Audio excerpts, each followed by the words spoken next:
suñu jafe-jafe mooy yàqu-yàqule bu metti ak coono bu metti suñu liggéey ndax matériel bi ñu yor matériel bu lourd la ay millions la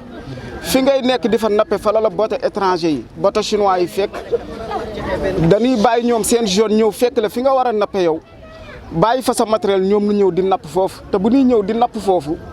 dañuy fay fekkaale sa matériel bi nga fa bàyyi mbaal ko yóbbaale ko te ñoom dañ koy yàq kese doyewuñ ko dara dañ koy daggat sànni ko ndax ñoom benn intérêt la ñu am mooy nañ fi napp te ñoom fi ñuy napp du seen zone léegi nag loolu moo waraloon suñu woote bi. loolu kañ la doon mbir mi door. loolu yàgg na daanaka ay ati ngi loolu dañ koy dund waaye nag jamono yii daf si yéesati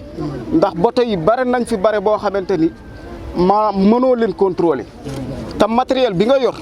matériel bu lourd la ay millions lay jar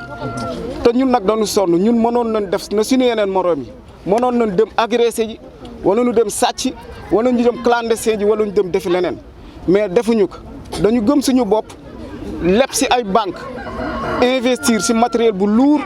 di napp si géej gi waaye bateau étranger yi nga xamante ni jox leen ay contrat de pêche ñoom nooy ñëw fi nga xamante ni yow fa nga war a napp te ñoom amuñu droit pour napp foofu ñoom nooy ñëw fekk la fi ngay napp yow ak matériel bi nga fa bàyyi ak ni mu luure ñëw ramasser matériel bi yóbbu ko su ko defee yow nga perte amel banque yi ay bor yoo xam ni boo sàgganul dootoo ko mën a fay. Monsieur le ministre Alioune Ndoye comme moom moo yor wàllu pêche bi secteur bi ñu nekk di si liggéey secteur pêche moom la ko président de la république dénk moom moo ñu war a protéger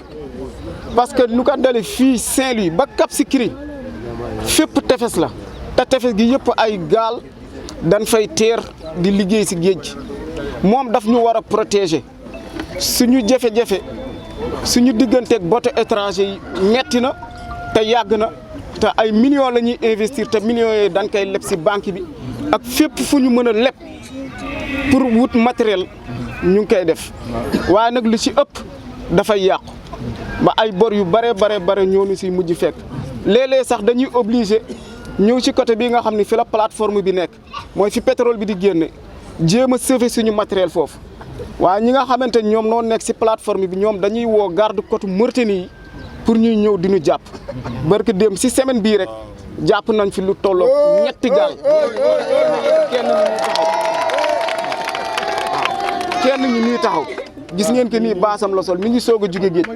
semaine barkaati démb la ñu jàpp gaalam dóor ko dóor yi metti mu ñëw abaat gaal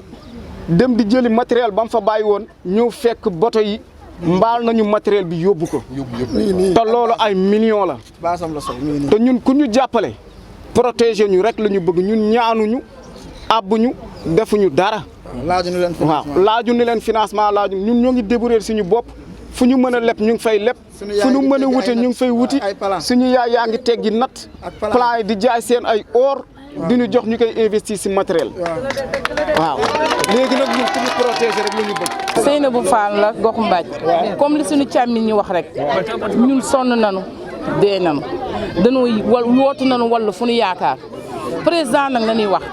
dafa ni day wutal nit ñi emploi ñun am nañu emploi mais emploi bi dafa amatul nekkatul ci sécurité naari sonal nañu ñun suñu càmmiñ suñu tëmbee suñu fit du dal ba tey sonal nañu fu nu mën nekk daan na fa fekk jën ñun gisatuñu jën jaabooy dañ ko daan gis si Ndar duñu demee ba kees yaabooy di jar Ndar 50 000 te lu daan jar 2000 francs kon il y a problème bi mooy lan na Macky Sall dimbali ñun nag xalaatuñu lu may ñu wax ñu dimbali ñu suñu càmmini nanu am ñun soxlawuñu ku ñu wutal liggéey toppatoon na suñu géej gi dimbali ñu si bato yi dimbali ñu si naar yi ba suñu càmmini tëmbee ñu suñu xel man dal suñu fit dal ñu dem am si jàmm ak salaam loolu rek lañu soxla